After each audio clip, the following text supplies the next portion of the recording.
In this video, you will learn how to manage the FlyWP queue with 2 new features to simplify the process. First, log into your FlyWP dashboard, then choose the server and site to start working on. Great, now look for the SSL option and give it a click.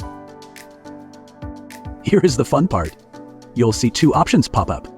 You can either install a free SSL using Let's Encrypt, or use an existing custom SSL certificate if you have one. If you are going for the freebie, hit that Let's Encrypt button and watch as your domain details magically appear. Now click Install Certificate, and after a while, your SSL certificate will now be live and kicking on your website. But wait, there's more. If you are in the mood for some custom flair, click Install Certificate for the Custom Management option. Click on that and enter your existing certificate and private keys. Then, just like before, hit Install Certificate to wrap it up.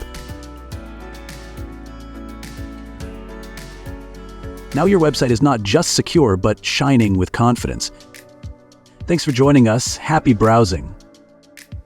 Don't forget to like, subscribe, and hit that notification bell so you never miss an update.